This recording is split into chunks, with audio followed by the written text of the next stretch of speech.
Personal loan বা ঋণ যখন তখন সবচেয়ে কম রেটে দিচ্ছে Dutch Bangla bank Bangladesh limited. ঋণ প্রদানের উদ্দেশ্য এবং ঋণটি কিভাবে পাবেন, ঋণ পাওয়ার জন্য আপনার বেতন কীরকম হবে কিংবা যোগ্যতা কি কি লাগবে, সেই সব কিছুই আজকে আমি আপনাদেরকে এই ভিডিওর মাধ্যমে শেয়ার করে দেব। তাই স্কিপ না করে ভিডিওটি দেখতে থাকুন। ঋণ প্রদানের উদ্দেশ্যসমূহ বিভিন্ন ভোগ্যপণ্য ক্রয়, চিকিৎসা, শিক্ষা, ভ্রমণ, বিবাহ, উৎসব ব্যয় নির্বাহ, পেশাজীবীদের প্রয়োজনীয় যন্ত্রপাতি ক্রয়, অফিস সাজসজ্জা এবং অন্য যে কোনো প্রাসঙ্গিক এবং বৈধ ব্যয় নির্বাহের জন্য এই ঋণটি প্রদান করা হয়ে থাকে। ঋণ আবেদনের যোগ্যতার ক্ষেত্রে আয়ের উৎস অবশ্যই যিনি ঋণ নেবেন তাকে চাকরিজীবী হতে হবে। পেশাজীবীদের ক্ষেত্রে ডাক্তার, প্রকৌশলী, শিক্ষক, স্থপতি, স্টার্টার্ড অ্যাকাউন্ট ইত্যাদি। এছাড়া বাড়ির মালিক বাড়ি ভাড়ার মাধ্যমেও এই ঋণটি নিতে পারবে। চাকরির অভিজ্ঞতা যারা সাধারণভাবে চাকরি করে থাকেন, বর্তমান প্রতিষ্ঠার সাথে 3 থেকে 6 মাসের অভিজ্ঞতা থাকতে হবে। সর্বমোট 1 থেকে 2 বছরের অভিজ্ঞতার দরকার হবে এবং পেশাজীবীদের জন্য 6 মাসের অভিজ্ঞতা সনদ থাকতে হবে। এখানে পেশাজীবী বলতে ডাক্তার, ইঞ্জিনিয়ার, এছাড়া প্রকৌশলী, শিক্ষক, স্থপতিদের বোঝানো হয়েছে।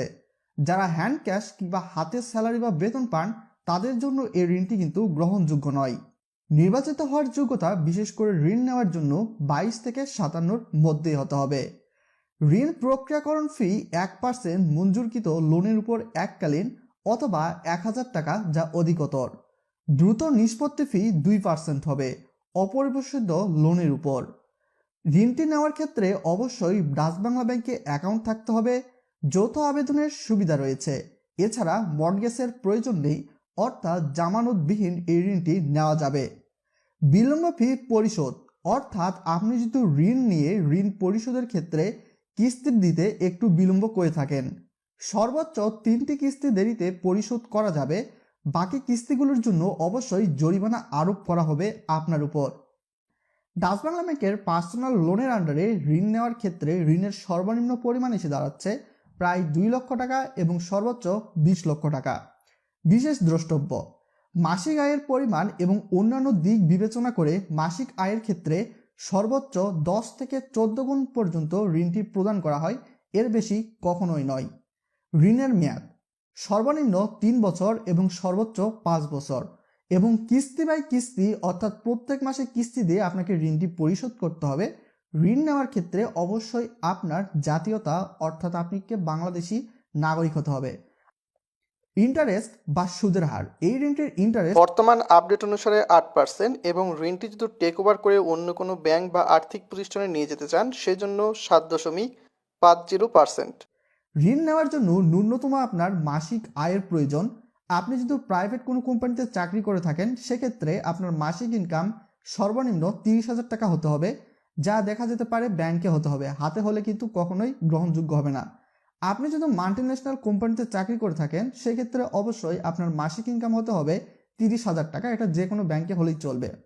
এছাড়াও আপনি যদি চাকরি করে থাকেন সেক্ষেত্রে অবশ্যই আপনার মাসিক ইনকাম কিন্তু এখানে হতে হবে দেখা যাচ্ছে 20,000 টাকা, এটি যে কোনো ব্যাংকে হলেই চলবে। গার্মেন্টসে যদি আপনি জব করে থাকেন সেক্ষেত্রে মাসিক ইনকাম সর্বনিম্ন 50,000 টাকা হতে হবে, বেতন অবশ্যই ব্যাংকে হতে হবে। বাড়ি ভাড়া ও যদি আপনার কমপক্ষে 50,000 টাকা হয় তাহলে আপনি এই ঋণের জন্য আবেদন করতে পারবেন। লোন মঞ্জুরের জন্য আবেদনের সময় 15 থেকে 20 দিন লাগতে পারে, এটি স্বাভাবিকভাবেই অন্যান্য ব্যাংকের ক্ষেত্রেও প্রযোজ্য।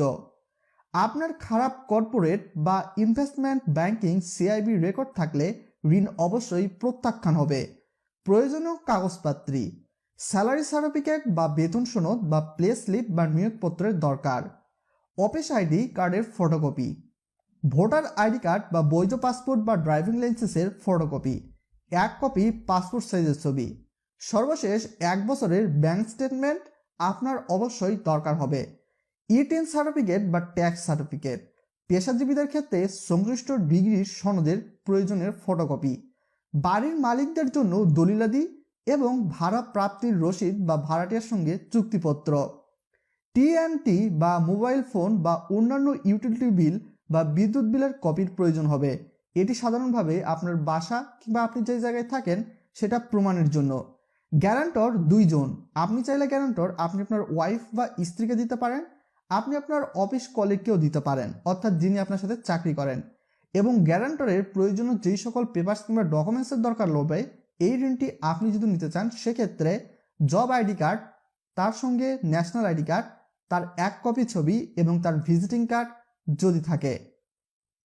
এছাড়াও অন্যান্য প্রয়োজনীয় পেপারস কিংবা ডকুমেন্টস যেগুলোর দরকার হবে সেগুলো হচ্ছে লোন স্টেটমেন্ট যদি আপনি ঋণ আগে কোনো ব্যাংক থেকে নিয়ে থাকেন, লোন সেকশনের ফটোকপি যদি আগে কোনো ব্যাংক থেকে ঋণ নেওয়া থাকে, ক্রেডিট কার্ড স্টেটমেন্ট লাস্ট মাসের হতে হবে যদি অন্য কোনো ব্যাংক থেকে ঋণ নেওয়া থাকে, এবং তার সঙ্গে ভিজিটিং কার্ড যদি থাকে, না থাকলে তো এটি দরকারই নেই। তো ভিউয়ার্স, দেরি কেন, অবশ্যই চ্যানেলটা তাড়াতাড়ি সাবস্ক্রাইব করে নিন। আশা করি আপনারা এখান থেকে ডাচ বাংলা ব্যাংকের পার্সোনাল ঋণ সম্পর্কে A to Z জানতে পেরেছেন, বিশেষ করে 2021 সালের নিয়ম অনুসারে। বিভিন্ন ব্রাঞ্চ টু ব্রাঞ্চ ভেদে এই ঋণের বিভিন্ন শর্ত পরিবর্তন হতেই পারে। এছাড়াও ডাচ বাংলা ব্যাংক হোম ঋণ প্রোভাইড করে থাকে চাকরিজীবী এবং ব্যবসায়ীদের জন্য। এখানে সর্বনিম্ন 20 লক্ষ টাকা এবং সর্বোচ্চ 2 কোটি টাকা ঋণ দেওয়া হয়। ইন্টারেস্ট রেট 8.5% এবং টেক ওভার ঋণের ক্ষেত্রে 8%। মেয়াদ সর্বোচ্চ 10 থেকে 25 বছর। ঋণ প্রসেসিংয়ের জন্য ফি হয়ে থাকে 0.5%। এছাড়া এসএমই লোন অর্থাৎ ব্যবসায়ীদের জন্য ঋণ দিয়ে থাকে, তবে ঋণের ইন্টারেস্ট রেট হয়ে থাকে স্বাভাবিকভাবেই 8.5%। অটো লোনটি চাকরিজীবী ব্যবসায়ী কিংবা যারা বাসা ভাড়া পান তাদের জন্য সর্বোচ্চ 60 লক্ষ টাকা এবং এই ঋণের ইন্টারেস্ট রেট বা সুদের হার 8.5%।